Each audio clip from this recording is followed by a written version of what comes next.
Democracia y elecciones. Bueno, comencemos con abordar el tema de la democracia, que mismo es. Si estuviéramos presencialmente sería interesante oírles en este punto.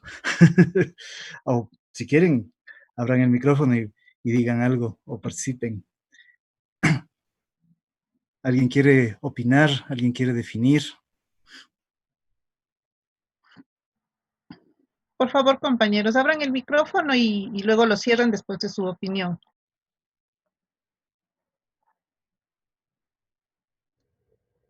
Más bien queremos escucharle, compañero Andrés. Así parece. Bueno, ¿qué es la democracia?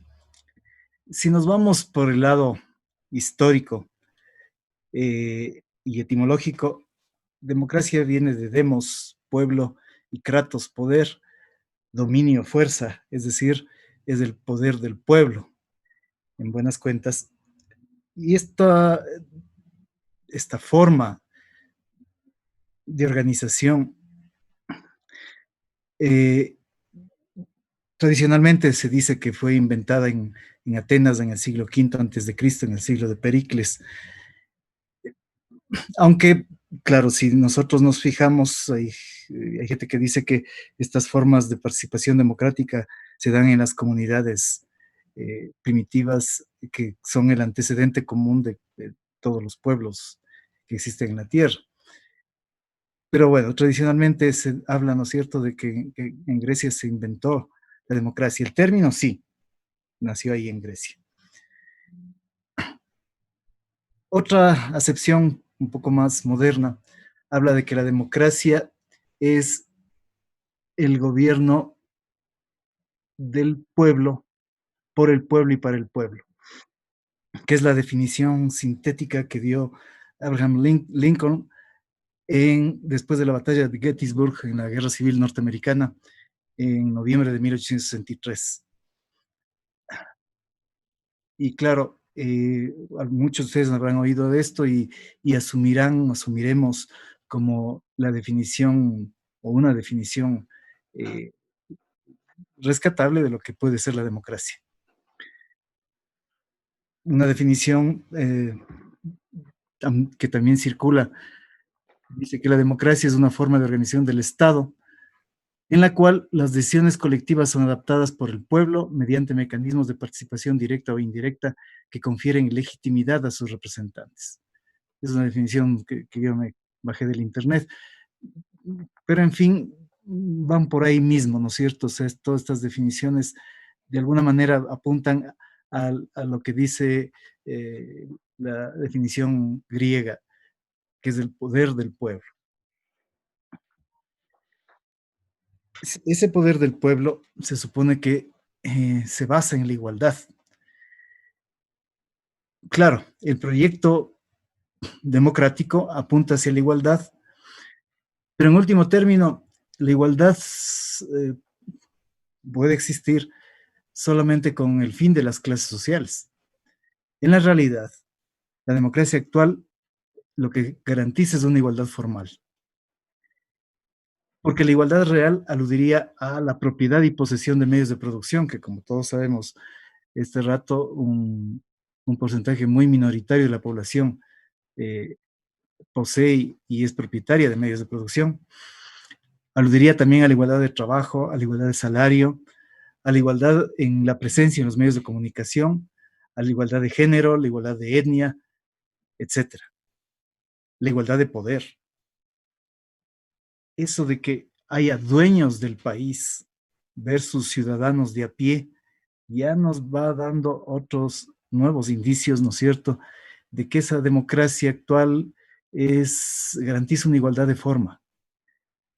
Más aún si nosotros vemos lo que pasa dentro de las empresas.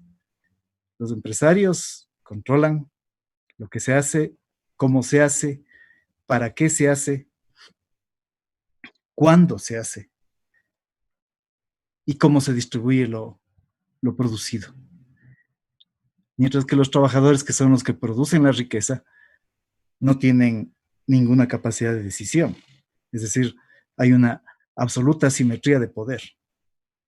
Es decir, la democracia burguesa, que de esa democracia es de la que estamos hablando, de la democracia realmente existente, es una democracia condicionada, limitada, acotada.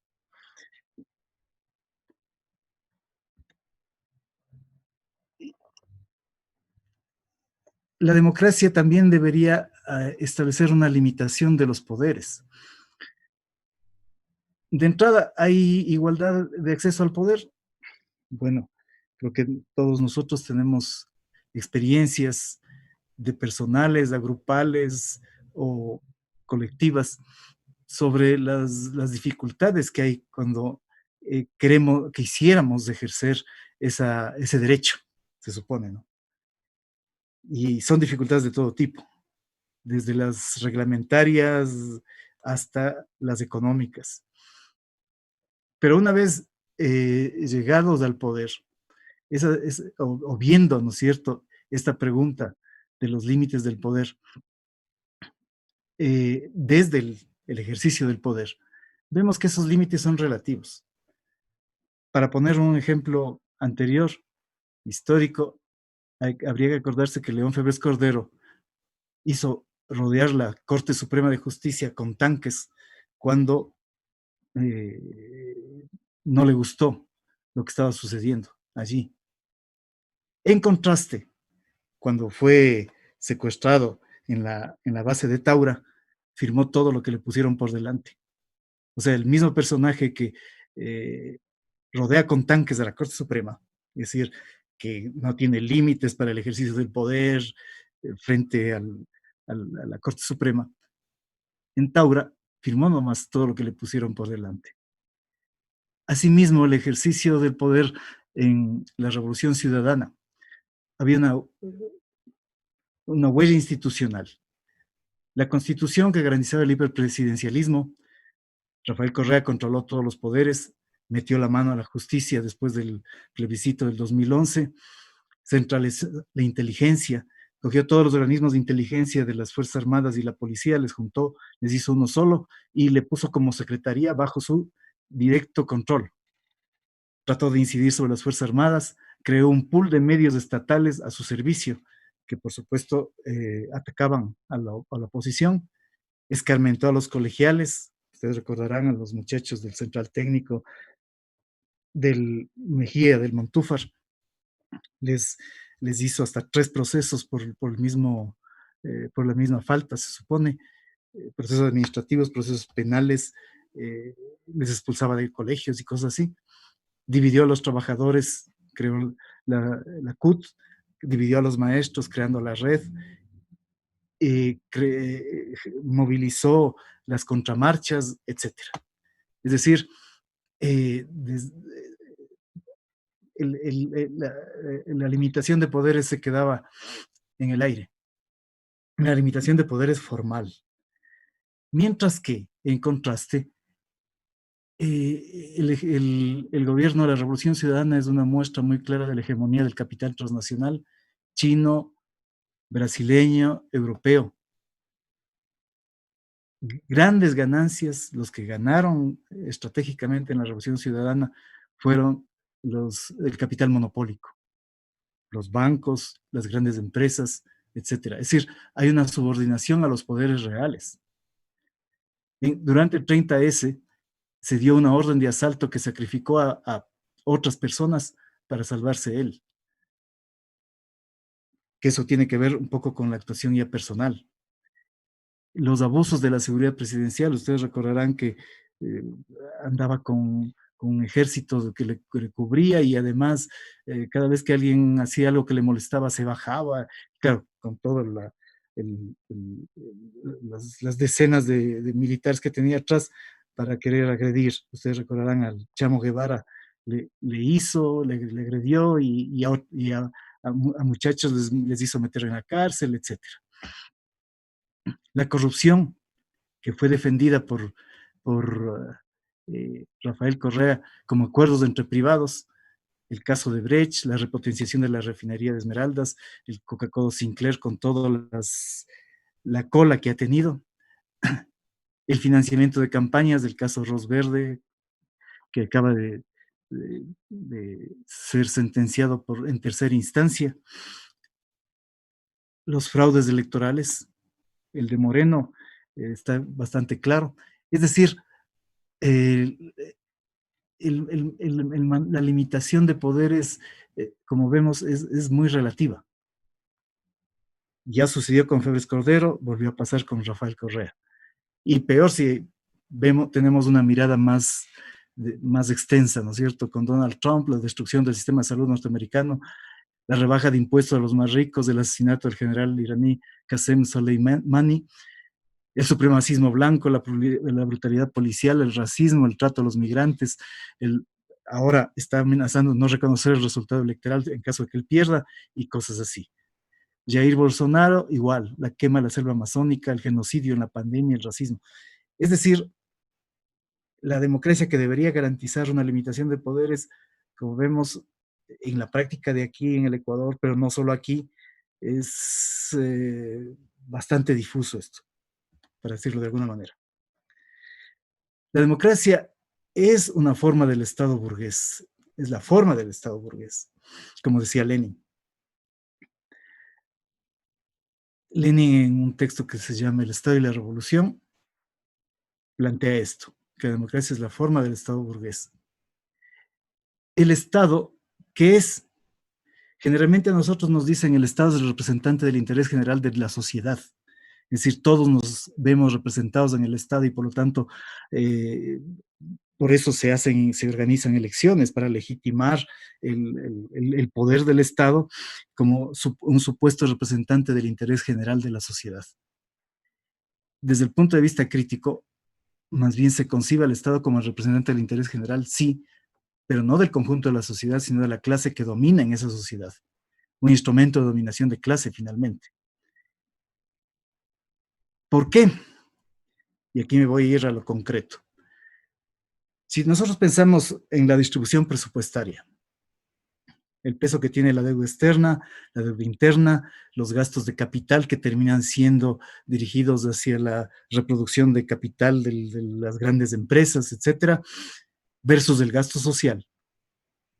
¿Quién toma esas decisiones? ¿Quién elabora el presupuesto? Todos sabemos, es el Ministerio de Finanzas. ¿Quién aprueba el presupuesto? El presidente de la República. Luego ese presupuesto va al Congreso y se convierte en una ley.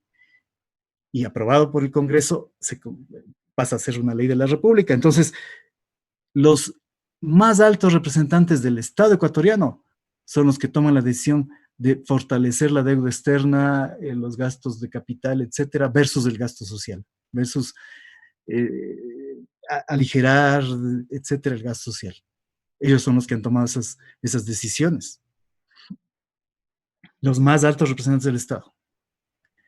Luego, si vemos las leyes, y eso que aquí solo están leyes recientes, porque podríamos hacer un recuento mucho más extenso de las leyes Troll, los que tienen más edad se me acordar, la ley de la AGD, la ley del FEIREP, en fin, hay un montón de leyes anteriores a esas que están ahí mencionadas. Esas que están ahí mencionadas son algunas de las más relevantes en el gobierno de Rafael Correa. La ley de minería, que posibilita que todo lo que no sea declarado en explotación se reconozca como relave, o sea, como residuo. Por ejemplo, si dicen que la mina es de cobre, todo lo demás se entiende que es relave. Pero fíjense lo que están haciendo los chinos. Los chinos están cogiendo el mineral en bruto y eso le llevan al puerto y se lo llevan a China. ¿Por qué?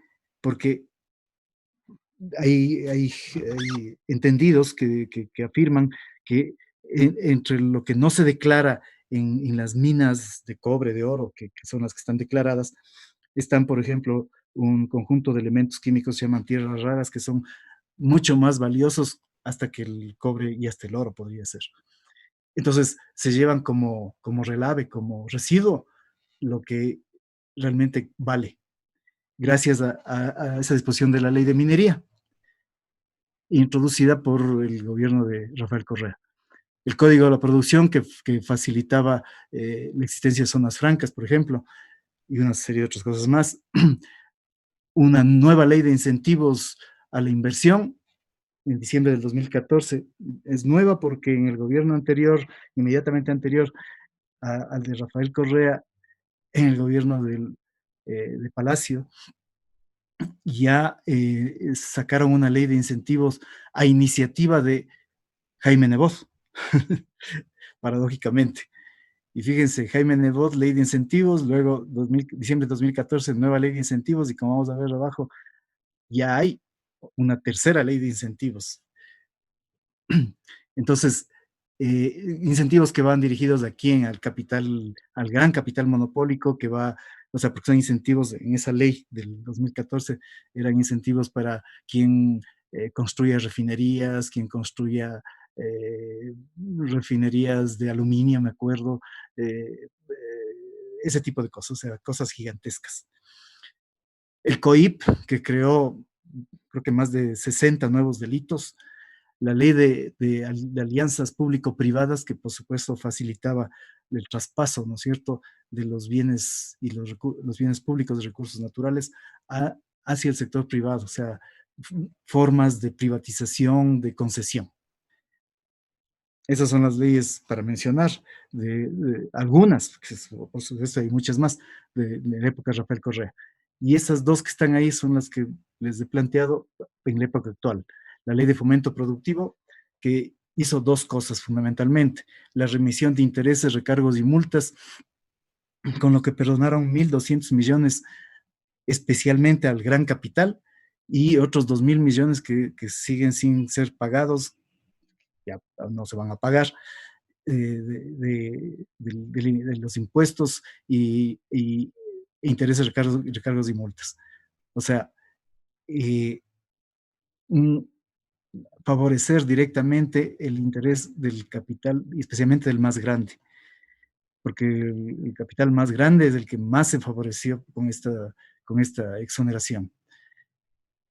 Los incentivos a la inversión, que ya les mencionaba más arriba, exoneración o rebaja del impuesto a la renta, del impuesto de salida de divisas, del IVA, etcétera. Es lo que hizo la ley de fomento productivo. Y la ley antihumanitaria, que lo que hace es la flexibilización en plena pandemia, que es, claro, es un ataque directo al interés de la mayoría de los trabajadores y trabajadoras, y que ha posibilitado los despidos sin indemnizaciones, las rebajas de jornada laboral y rebaja de sueldos, etcétera.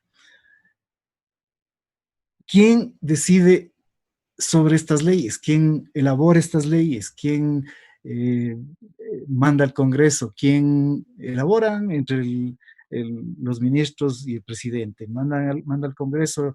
Generalmente todas estas leyes han sido mandadas por los presidentes, el Congreso aprueba, es decir, de nuevo, estas leyes que, como vamos viendo, esas leyes resaltan, ¿no es cierto?, por los intereses, la clara defensa del interés del capital y el claro ataque al interés de la mayoría de la población. Esas leyes han sido decididas por los principales representantes del Estado ecuatoriano, presidentes, asambleístas, etcétera. Los objetivos de la política económica: el pago de la deuda externa, las privatizaciones, el ajuste. Esos son los objetivos en este momento centrales de la política económica.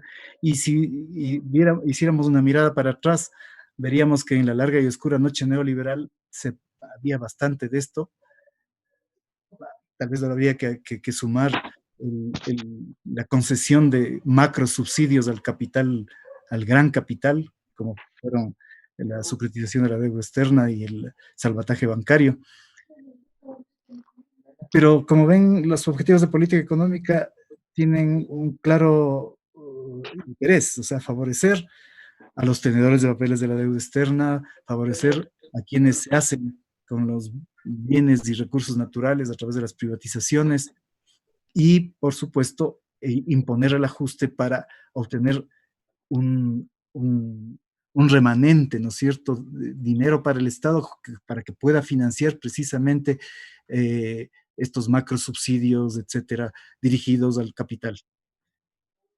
Es decir, está claro el interés que han tenido esa política económica. Si vemos los contratos, los grandes contratos en petróleo, en las telefónicas, en la minería, las madereras, los puertos, aeropuertos, carreteras, para mencionar solo uno de estos casos, el contrato de las telefónicas se firma en el 2007-2008, a 15 años de distancia, o sea, hasta el 2023 va a ir, y les garantizó que a cambio de 600 millones, si no me equivoco, traídos a valor presente en el 2008, las telefónicas tenían, las dos telefónicas, ¿no es cierto? Movistar y Claro, tenían el cuasi monopolio del sistema de telefonía móvil. Tenían algo así en ese momento como el 97% del mercado, si no me acuerdo mal. Y por supuesto, para tener una idea de las ganancias que esto implicaba, eh, en el 2009 se calculaba en 2.900 millones de dólares las ganancias de las dos telefónicas. Para el 2013 el mismo Rafael Correa afirmaba que eran como 1.500, si no me equivoco, millones de dólares. Es decir, eran gigantescas ganancias, digamos 3.000 millones de dólares a 15 años son 45.000 millones de dólares. Eso nomás son esos dos contratos con las telefónicas. Entonces, imagínense, ahora que estamos en tiempos de ajuste, etcétera, hay un montón de cosas que generarían enorme cantidad de dinero. Ese contrato de las telefónicas, digamos así en términos gruesos, si fuesen 40.000 millones de dólares, serían el doble de lo que se esperaba obtener del Yasuní, del ITT, en un periodo de 20 años. Entonces, imagínense, eso es enorme. De nuevo, o sea, quienes firman esos contratos, quienes fijan los objetivos de política económica, son los más altos representantes del Estado ecuatoriano. ¿Y qué diríamos de la corrupción? Ahí solo les menciono casos recientes, o sea, los casos del gobierno anterior están frescos, ¿no es cierto?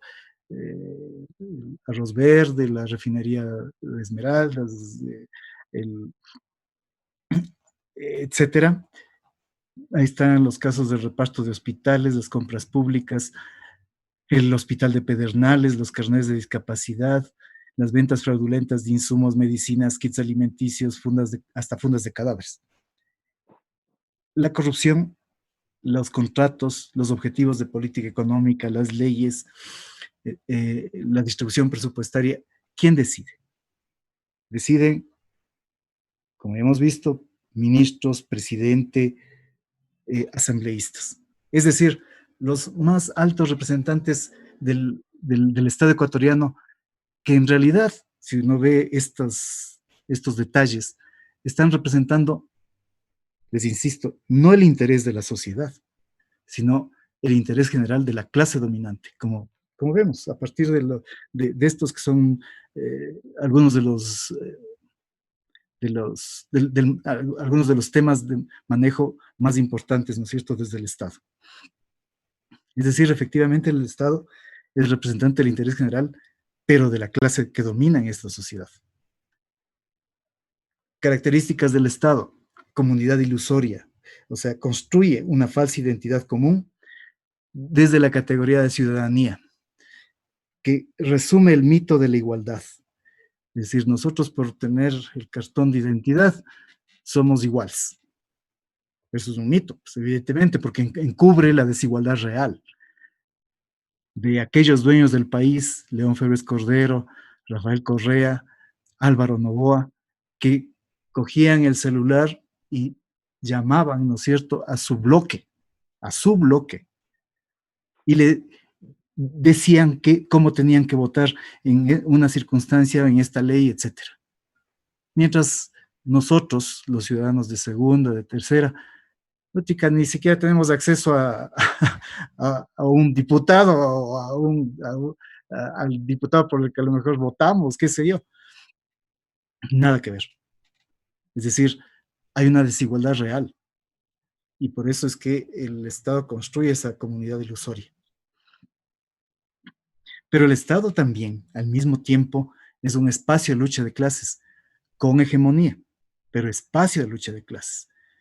El Estado busca organizar la lucha de clases de la clase dominante, sistematiza su interés y busca desorganizar la lucha de clases de las clases dominadas. Esa es la tendencia general. Pero al mismo tiempo, en el Estado se representan los intereses contradictorios y por eso es que vemos, ¿no es cierto? Por ejemplo, en la universidad hay proyectos de reforma democrática de la universidad versus proyectos que quieren cerrar la universidad, elitizarla, etcétera. Vemos en el Parlamento que hay diputados que pelean por los repartos, por la plata, por la troncha, versus uno que otro que no, que lo que está peleando a lo mejor incluso es recogiendo el interés de los sectores preteridos de los trabajadores y tratan de conseguir mejores condiciones de vida y de trabajo, etcétera. Es decir, como vemos, el Estado es un espacio de lucha de clases. Ahí se expresan las diferencias de clase. Es decir, hay una hegemonía, pero al mismo tiempo hay contradicción.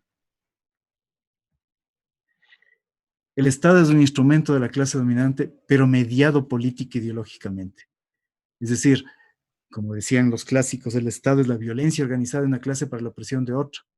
Sí, pero siempre hay estas mediaciones político-ideológicas. Es decir, por estas mediaciones, los social cristianos, por ejemplo, tienen que ceder, dar ciertas mejoras, cubrir las calles de Guayaquil, pavimentarlas después. En la siguiente jornada electoral seguro que van a poner los postes de luz y después pondrán el agua potable, qué sé yo. Es decir, van cubriendo determinadas necesidades de los sectores populares porque es para atarles, ¿no es cierto?, para convertirles en clientela electoral. Pero eso, o sea, esa mediación político-ideológica inevitable no quita que el Estado sea un instrumento de la clase dominante. Y si vemos, por ejemplo, la política económica que les acababa de mencionar, es muy claro. Si vemos la corrupción también, o sea, en la política económica hay momentos en que es extremadamente violenta, como por ejemplo cuando en octubre de hace un año, ¿no es cierto?, el presidente Moreno toma la decisión de subir de un día para otro, de eliminar los subsidios, los combustibles, como ya veíamos ayer con toda la complejidad que tienen y todo lo demás, sin embargo toman decisiones así, decisiones violentas, que obviamente van a provocar una reacción. Y la corrupción también es una actividad violenta en la medida en que eh, des, des, de, desfinancia, ¿no es cierto?, las posibilidades, las necesidades que deberían ser atendidas en salud, educación, etcétera. La corrupción hace eso también. En cuarto lugar, el Estado es además un capitalista colectivo ideal, es decir, es el mejor representante del interés general. En ese sentido, asegura las condiciones generales para la producción capitalista, es decir, la infraestructura, porque para producir no solo se requieren trabajadores y maquinaria y materia prima, sino que además se requiere unas infraestructuras, fíjense ustedes, prender la luz, el teléfono, el agua, todos son enormes infraestructuras, ¿no es cierto? Detrás de encender la luz hay una red de distribución, detrás hay unas subestaciones que van hacia un sistema interconectado, en el caso ecuatoriano, un anillo interconectado de transmisión, que detrás de eso hay unas mega subestaciones y detrás de eso están las centrales de generación hidráulica o de gas o de diésel, qué sé yo. Es decir, enormes infraestructuras para tener luz, agua, teléfono y, bueno, si es que la producción se tiene que vender, tiene que haber además calles, avenidas, carreteras, puertos, aeropuertos, etcétera, etcétera. Como ven, hay muchas cosas que tiene que garantizar el Estado para que la producción sea posible, la producción capitalista. Además, el Estado cumple funciones de acumulación y legitimación, de acumulación garantizando la ganancia, ¿no es cierto?, el capital, y desde el mismo Estado, y de legitimación garantizando la armonía y la paz social a través del consenso y la coerción. Por ejemplo, en la Revolución Ciudadana, el Estado garantizó la modernización del capitalismo dependiente que tenemos y la reconstrucción de hegemonía, que esos fueron los dos objetivos centrales de este proceso de Revolución Ciudadana. Entonces, como ven, representa el interés colectivo general, incluso desde el punto de vista económico. Es decir, creo que hasta aquí queda bastante claro que el Estado efectivamente es el representante del interés general, no de la sociedad, sino de la clase que domina en esa sociedad. Y por lo tanto, cuando decimos que la democracia es la forma de Estado de la burguesía, estamos diciendo que es la forma que tiene esa, esa, ese instrumento de dominación de clase. Hay un reconocimiento formal de la igualdad. Obviamente no cede el poder real, el pueblo no gobierna, no decide sobre la estructura del Estado, etcétera, etcétera, etcétera. Lo que se busca es construir legitimidad. Legitimidad para un proyecto, para una perspectiva eh,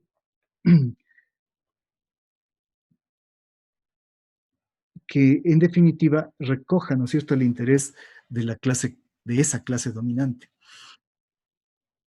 No busca, por lo tanto, la participación directa, busca más bien la cohesión de los sectores populares detrás del proyecto de la dominación, integrarlos sí, pero de manera subordinada, manipulada.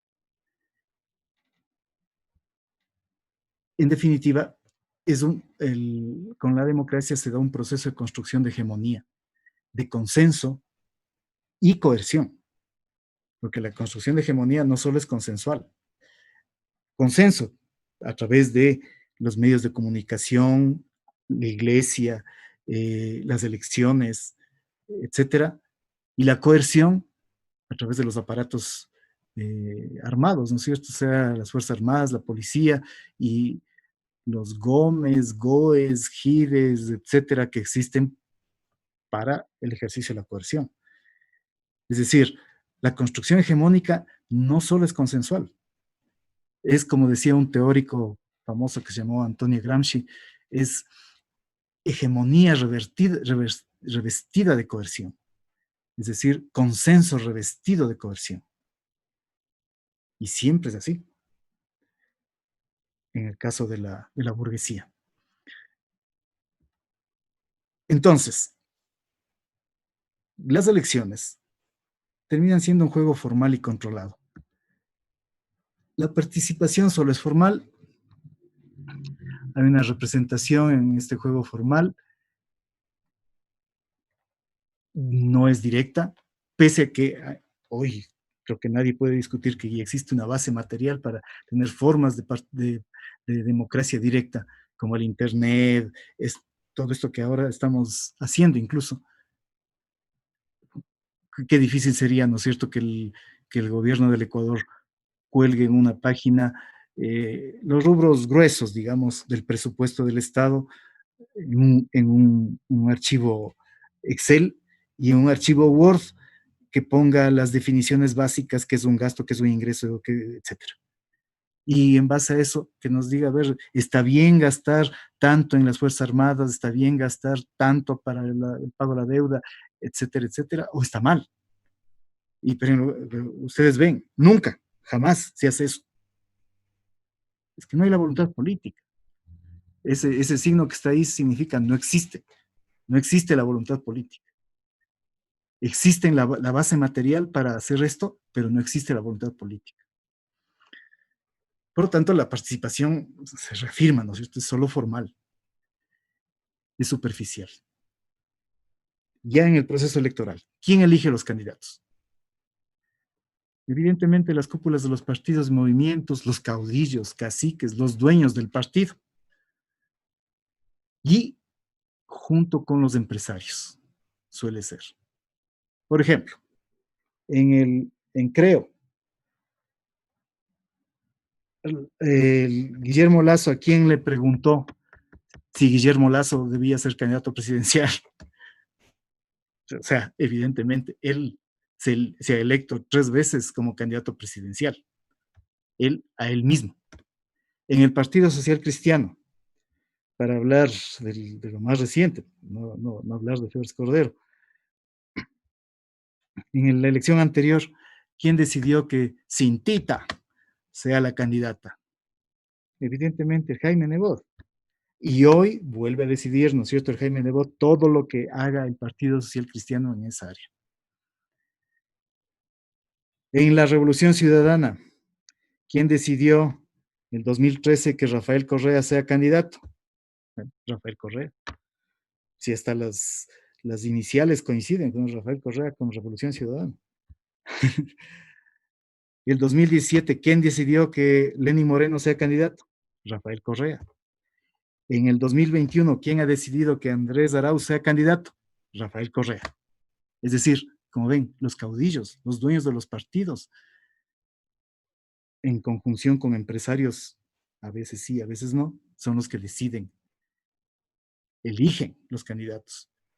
En el PRE, actualmente Fuerza Ecuador, creo que se llama, igual, Abdalá, etcétera, etcétera. Y antes, si nos pondríamos a hacer historia en la democracia cristiana, en Osvaldo Hurtado, ¿quién le eligió a Remil Mawad? El Osvaldo Hurtado, ya, la izquierda democrática, algo similar. Es decir, o sea, esta es una historia que tiene profundidad. O sea, no es de ahora nomás, sino desde hace que o sea, que hay una cultura caudillista muy marcada y además hay un control de las cúpulas de partidos y empresariales sobre las candidaturas que son elegidas previamente. Una vez que ellos eligen, ahí sí nos ponen a nosotros, a ver, escojan de entre estos 5 quién quieren que les acogote estos 4 años que vienen. Es decir, por eso digo, es un juego controlado, más aún en el caso ecuatoriano. En otros casos a lo mejor hay más, más distancias, hay más, mm, hay otras variables, digamos, en juego. Pero aquí es bastante así. La campaña se necesita hartísimo dinero y conexiones. Es decir, eh, no cualquiera puede ser candidato, pues, evidentemente, si no tiene una manera de financiarse, resulta que es bastante difícil. Y además tener conexiones, tener anclajes, ¿no es cierto? Aquí podríamos abundar en ejemplos sobre esto, qué sé yo, cómo consiguieron dinero. El Rafael Correa se puso a hablar con Raimundo y todo el mundo, hasta el Guillermo Lasso le pidió plata y creo que le dio. Y dicen que los narcos, dicen que, en fin, es decir, para hablar de esa campaña o de esas campañas, de la primera campaña de Rafael Correa. Las posteriores, como ya sabemos, fueron financiadas con los mecanismos tipo arroz verde, es decir, eh, con los contratos del Estado, los sobreprecios y todo lo demás. Y las conexiones, o sea, los anclajes, la gente con la cual compartir el poder, nombrar ministros, subsecretarios, etcétera. Es un montón de gente. Alguien alguna vez me decía que son como, creo que 5,000 personas, cuadros de dirección que se requieren para controlar el Estado ecuatoriano. O sea, es un montón de gente y por lo tanto un montón de alianzas, de tejidos ahí, de representaciones, ¿no es cierto?, político, empresariales, que se van tejiendo. Podríamos, por ejemplo, leer quienes fueron los primeros ministros, los ministros del gabinete inicial de Rafael Correa, del gabinete inicial de Lenín Moreno, y las cosas que, o sea, eso sería, para poner abajo, el EQQD prácticamente, o sea, quedarían absolutamente demostradas las cosas. Solo viendo la composición de esos gabinetes ministeriales. Por supuesto, la propaganda es un ejercicio de manipulación, se centra en las emociones, no en la discusión, no en los programas, porque eso no interesa. O sea, lo que interesa es vender un candidato con el marketing y conseguir eh, ilusionar, eh, enamorar, no pensar. Pero así todo, si lo anterior fallara, los sectores dominantes tienen el control del Consejo Nacional Electoral y el Tribunal Contencioso Electoral. Es decir, el fraude siempre es una posibilidad, más aún con los computadores. Y nosotros tenemos, creo que bastante claridad de que la última elección presidencial fue fraudulenta. Es más, reconocida por ellos mismos, la elección de Lenín Moreno en el 2017. Es decir, por lo tanto, este es un juego formal y controlado que admite la contradicción, sin embargo, justo porque hay todo este control y esta formalidad, admite la contradicción, admite la posibilidad que se asomen, se posicionen, etcétera, eh, opciones distintas, alternativas, rupturistas, porque ese es el espacio que crea la misma lucha del pueblo, ¿no? La misma lucha popular. En esta institucionalidad controlada y formal, sin embargo, la lucha popular, la movilización, crea un espacio de, de representación de los intereses populares, de los intereses eh, rupturistas con este tipo de organización.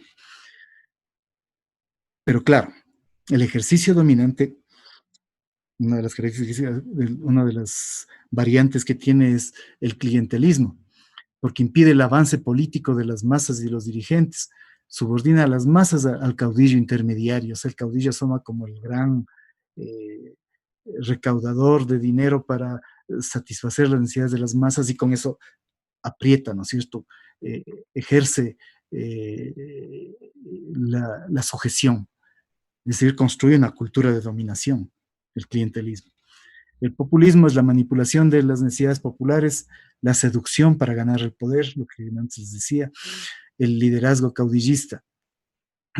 ¿Pero para qué?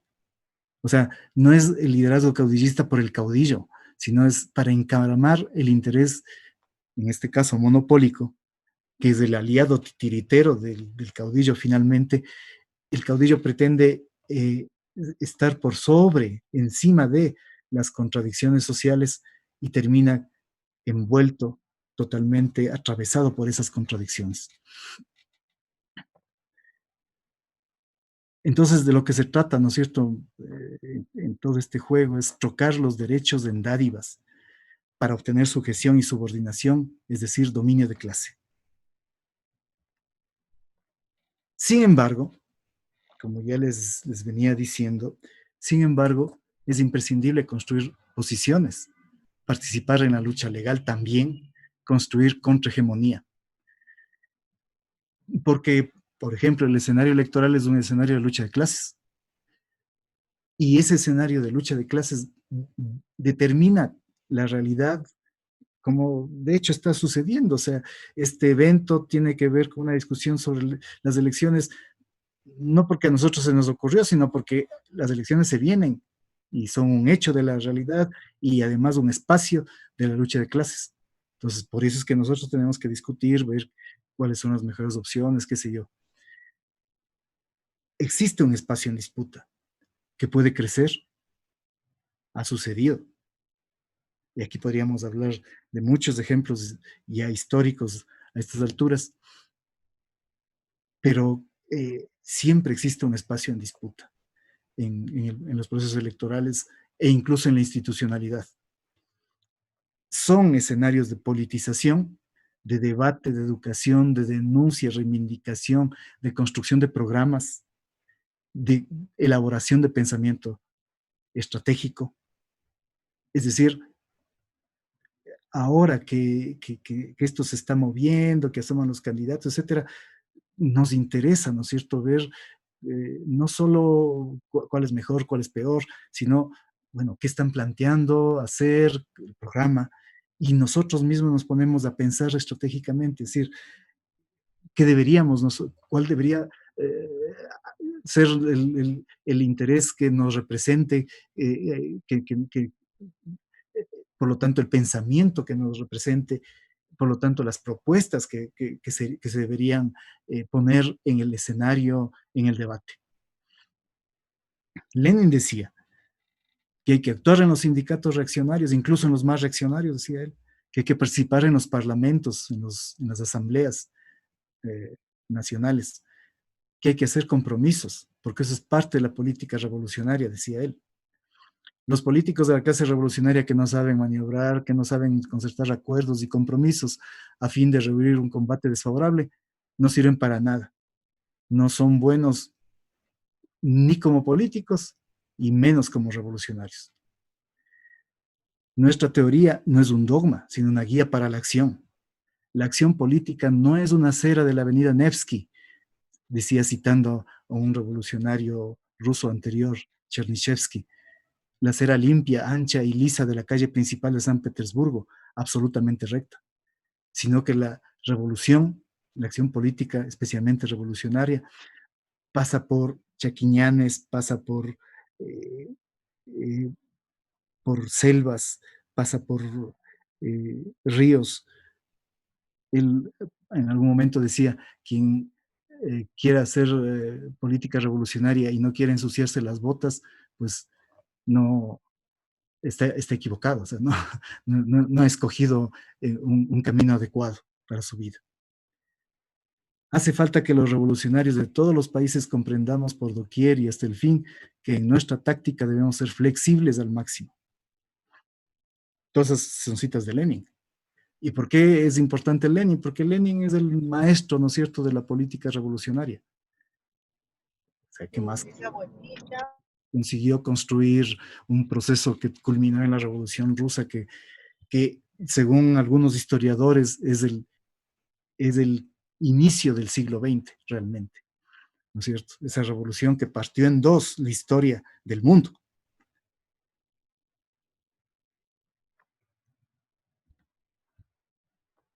La política es la expresión más concentrada de la economía. Fíjense ustedes, ahí está más o menos una aproximación de cómo sería la papeleta. Esto era antes de la última aprobación en del Centro Democrático Fuerza Compromiso Social de Carlos Rabascal como candidato vicepresidencial. Pero en fin, ahí está, ¿no es cierto? Y uno ve así, algunos más o menos les ubica, bueno, Andrés Arauz ya lo ubicamos por representar lo que representa. Lucio Gutiérrez sabemos quién es, Gerson Almeida ya menos, el Isidro Romero algo, Esteban Quirola muy poco, el Fabricio todavía estaba en la papeleta, ya no está, Ñaño del Rafael, Javier Herbas de la Izquierda Democrática, más por la Izquierda Democrática que por él, Pedro José Freile, que no sabemos, bueno, yo por lo menos no sé quién será, el Yacu Pérez, el Gustavo Larrea, Guillermo Lazo, todos ellos creo que sí, bastante conocidos, Guillermo Celi, relativamente conocido, Fernando Velasco, también el Paul Carrasco, que no está constando, me parece, en la papeleta en este momento, pero bueno, Jimena Peña, representante actual de Alianza País, conocida por ser legisladora, pero más allá de eso no. César Montúfar, bueno, él también más o menos sí se le conoce. Bueno, y uno ve esto, ¿no es cierto? Y dice, que es un berenjenal, o sea, un montón de opciones, candidaturas, y quienes también serán, algunos, otros un poco más conocidos, etcétera. Pero, a ver, este berenjenal no puede estar, no, de hecho, no está lejos de lo que es la sociedad, pues. En la política se representan los intereses de los grupos sociales, en especial de las clases que componen una sociedad. Entonces, este berenjenal tiene que estar atado a esa representación social. Entonces, vamos a clasificar esas, ese, ese montón de candidaturas, de opciones, digamos así, en algunas categorías. La derecha. La derecha es el representante del capital monopólico. Es quien levanta con claridad y sin tapujos prácticamente el programa neoliberal proempresarial. Representante del capital monopólico interno y transnacional. Y mucho de sus opciones, representaciones, también se caracterizan por un conservadurismo social, esto de los derechos de las mujeres, de los indígenas, de los LGTBI, etcétera, no les gusta, tienen visiones más tradicionales, etcétera. Por ahí, en definitiva, la derecha. El centro izquierda, más bien, o sea, porque aquí hay una serie de problemas, ¿no es cierto? En cualquier clasificación va a haber problemas, porque opciones de derecha con el Partido Social Cristiano se dicen que son de centro derecha. Entonces, eh, por eso digo, esta es una opción de clasificación que hacemos nosotros. Digo, centro izquierda, representación del capital monopólico, más otros sectores. Es un programa más matizado. Antes, ¿no es cierto? Algunas representaciones de centro izquierda levantaban un programa más vinculado a la industrialización, prostitución de importaciones, pero actualmente creo que muy poco, por no decir casi nada de eso. Algo habrá, ¿no? Pero muy poco. Quien ha puesto más énfasis en eso realmente es la opción populista. El populismo, con caudillo representante de un sector de clase media, tecnócratas o mafias, ávido del poder para acumular capital, a través de la corrupción, a través de los contratos, a través de las tronchas, etcétera, de los repartos. Mientras que la izquierda eh, recoge el interés de los sectores populares, de los trabajadores y las nacionalidades y los pueblos. Y por lo tanto tiene que levantar un programa alternativo diferente al neoliberalismo, no al ajuste, no a los despidos, no a las privatizaciones, recoger las aspiraciones, las reivindicaciones y las necesidades populares. Aquí yo quería compartir con ustedes esta encuesta de Sedatus, fechada el 12 de octubre, o algo así, que recoge la opinión de la población entre diciembre y septiembre, diciembre del 19 y septiembre del 2020. Primera pregunta, ¿usted cree que el país va por buen camino o por mal camino? Por mal camino, como ven ustedes, 84, 91, 89, es el 90%. Por mal camino. Disculpa, Andrés, no nos estás, tienes que compartirnos el Ah, documento. ahí, Déjale de compartir este y compártele el otro, el por otro. favor. Ya me olvidé de eso. A ver, entonces salgamos de aquí. Eso. Y volvamos a compartir el otro. ¿Dónde está el otro? Acá está. Ya. Entonces decía, este es un documento de Sedatos entre diciembre del 19 y septiembre del 20. ¿Usted cree que el país va por buen o mal camino? Por mal camino, como ven, 84, 91, 89. Según las fechas, ¿no? Que están ahí. ¿A futuro usted cree que la situación del Ecuador mejorará, seguirá igual o empeorará? Peor, 55, 62, 54. Es decir, entre peor o seguirá igual, como ven, a septiembre del 2020 está el 87%, casi 88%. ¿Cómo se siente usted acerca del futuro del Ecuador? Preocupado, incierto, frustrado, triste, 77, 79, 77. O sea, esto viene desde antes de la pandemia. Ahora, bueno, es mucho más comprensible, pero fíjense que esto viene desde antes de la pandemia,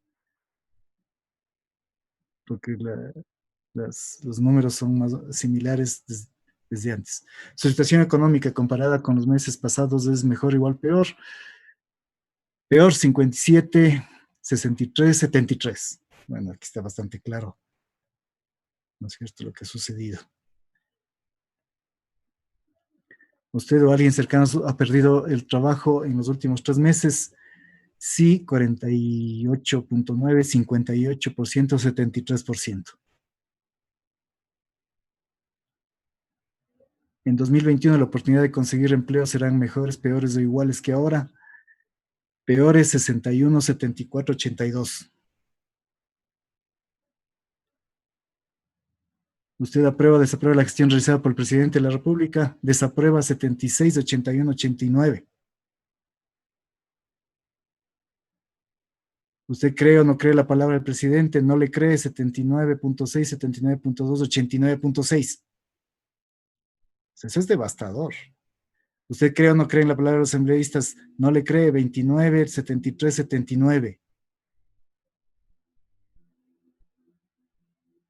¿Qué tan interesado? Y si le cree, fíjense ustedes, 8.962, 2% en septiembre del 2020. ¿Qué tan interesado está usted en las próximas elecciones presidenciales? Muy poco, nada interesado. Entre nada interesado y poco interesado, el 49 más 25 son casi el 75%.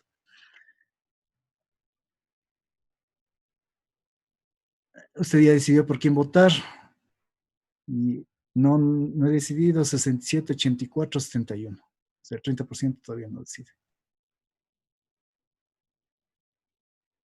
Ahí le ponen a ver los candidatos que vamos a ver más adelantito.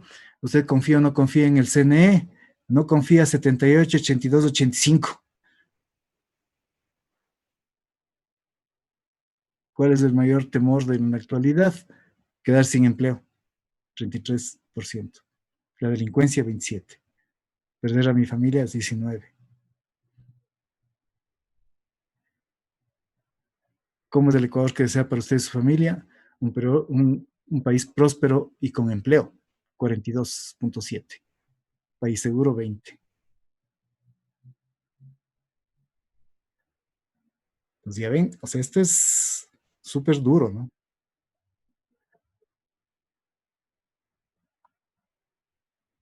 Por eso me parecía importante compartir con ustedes esos datos.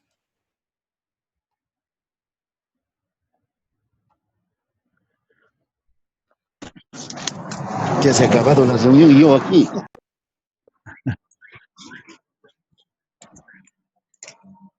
A ver. ¿Está compartida la pantalla?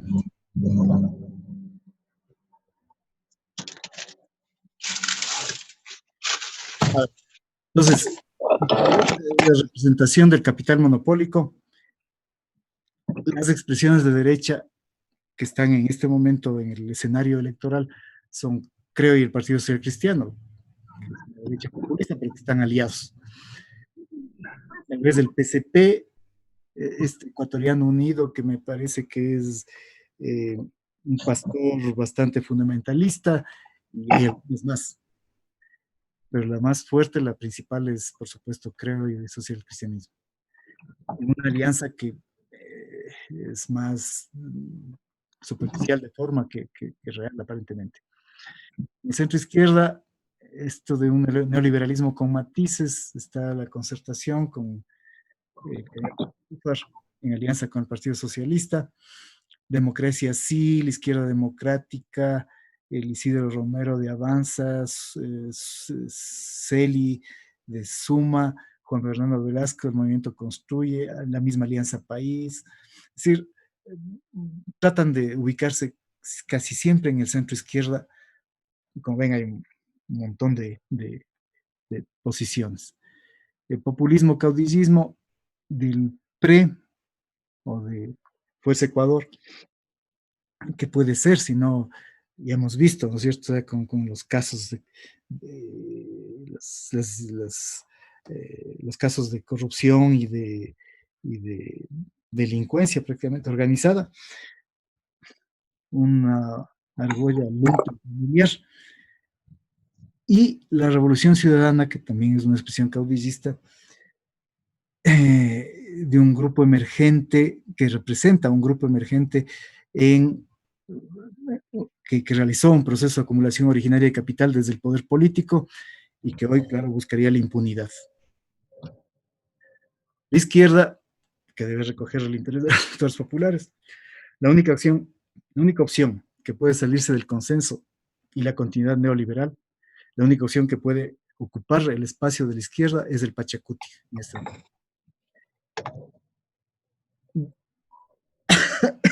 Claro, siempre y cuando levante un programa alternativo, siempre y cuando se dirija hacia ese millón de desempleados y subempleados que venían desde antes y que se han agravado con la pandemia, siempre y cuando recoja ese interés, el interés de la mayoría de la población.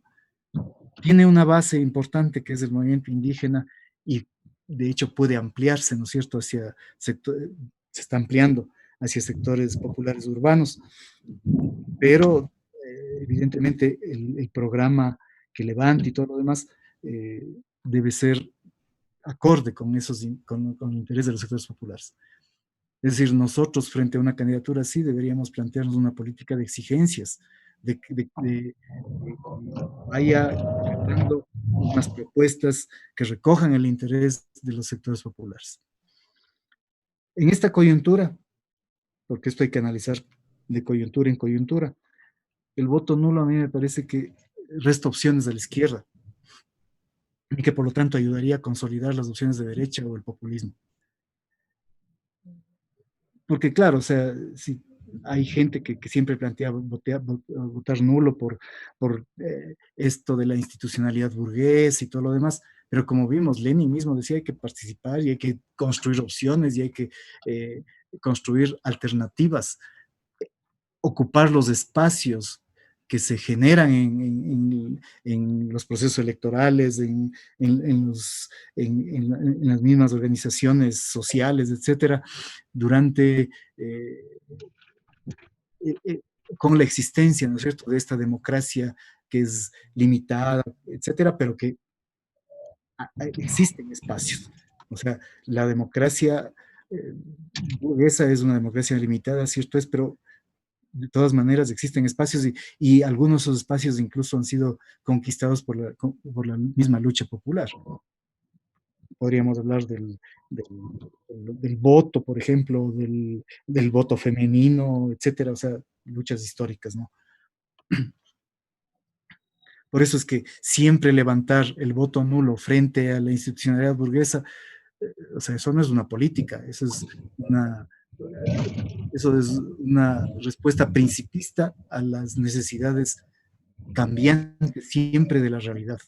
Por tanto, eso no nos lleva a construir alternativas distintas, etcétera.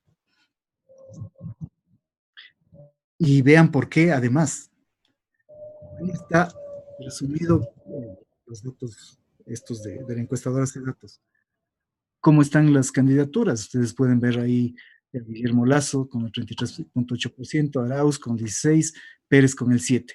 Los demás, como ven ahí, Fabricio Correa 2.4%, Gutiérrez 1.3%, Juan Fernando Velasco 1%, y los demás menos del 1%.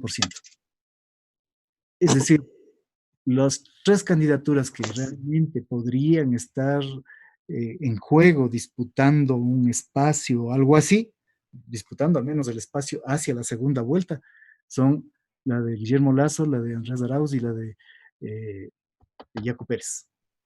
Es decir, existe una posibilidad de una disputa que podría convertirse en interesante.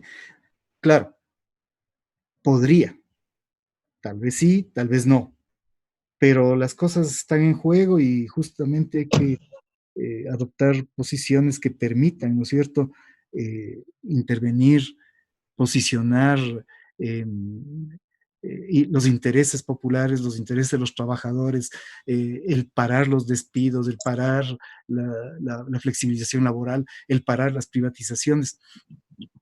Pero eso siempre y cuando nosotros presionemos, propongamos, discutamos, peleemos, ¿no es cierto? El que esas posiciones que recogen en las necesidades de intereses populares se, sean asumidas por una candidatura. Entonces, como ven, así están las cosas. Muchas gracias.